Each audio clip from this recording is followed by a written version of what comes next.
Depuis maintenant plus de 3 semaines, on nous dit qu'il y a une recrudescence exponentielle du nombre de cas. Et dans cette phrase, à peu près, tout est faux, c'est-à-dire que tout est interprétable d'une manière extrêmement dramatique. Et je voulais juste vous donner cet exemple, parce qu'en réalité, la courbe n'est pas exponentielle. Le nombre de cas ne sont pas des nombres de cas de malades, ce sont des nombres de cas testés positifs, c'est-à-dire dans lequel on retrouve des traces d'acide nucléique dans le nez. Moi, je suis épidémiologiste, j'ai une vue globale de ce qui se passe au niveau des épidémies, et je connais ça, c'est mon métier.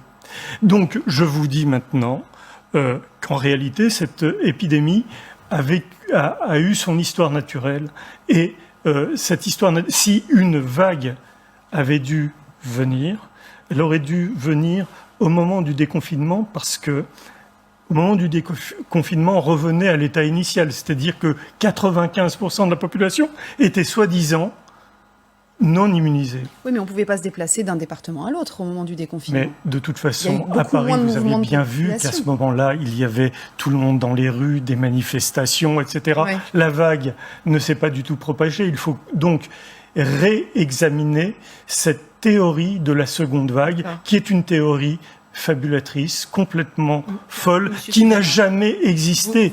En fait, que prouvent les tests à l'heure actuelle? On a testé 8 millions de personnes, à peu près, un peu moins. 8 millions de personnes, 97% de ces personnes-là sont négatives. Qu'est-ce que ça dit? 97% négatives. Les 3% restants correspondent à peu près à de l'erreur. Si vous avez des enfants, quelqu'un qui vous ramène un 19 sur 20, vous lui dites que c'est bon, c'est très bon ou c'est excellent, 19 sur 20 Eh bien, le test généralisé que l'on a mis en France, c'est 19 sur 20 pour négativité. Donc, moi, j'estime que c'est qu'à peu près 30 à 40% de faux négatifs. Excellent, ça veut dire qu'il n'y a pas de virus qui circule à l'heure actuelle, et ce ne sont pas des malades, ce sont des gens dans lesquels on retrouve des traces de virus.